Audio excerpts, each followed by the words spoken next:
I wanted to talk a little bit about how interviews are structured and how it is that you get invited and how that works for people that haven't been on one or haven't received that first initial invite.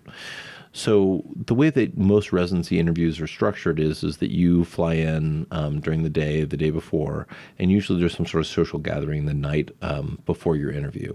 And that social gathering is attended by a bunch of residents. Usually it's without faculty because the idea is to give you an opportunity to interact with the residents without any faculty overtones.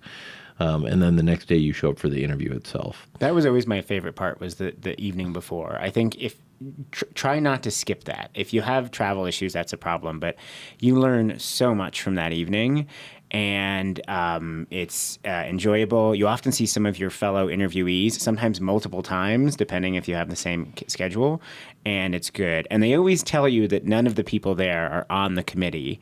That being said, if you get roaringly drunk and make racial comments or rip your shirt off, that will make it back to the committee. But I would say any one of those three things would make it back to the committee. Just getting roaringly drunk shows a surprisingly large lack of awareness of what the situation that you're in is.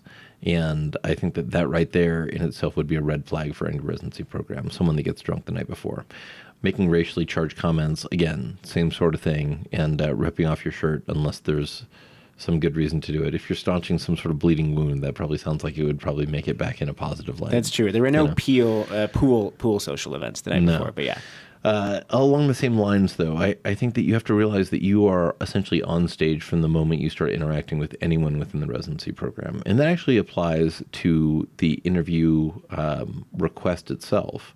So a majority of programs now use something like Interview Broker or a piece of software that allows you to sign up for different times and to click and select an interview date so that you can reserve it for yourself. And that's one of the reasons that I always suggest that people make sure that they have a valid and available email connection so that way when they get a request, then they can sign up for dates that work for them very rapidly. That doesn't mean that you need to sit by your computer at all times, but with modern technology, you can have your phone on you, and so that way you can select interview days fairly rapidly. Because you don't want to be going to Chicago 5 different times. You don't want to be going to New York 8 different times. If you get all these interviews at the same time, then you want to be able to batch them in different areas so that you aren't making huge numbers of trips. And residency programs know that. They understand that you aren't made of money, and they understand that it's going to cost you a lot of money to go on all these trips. And so they're more than willing to try and work with you to try and make these things happen. But it works a lot better if you don't even have to work with them and you can schedule things when you want. Absolutely. Be a big boy, big girl, and try to schedule it yourself.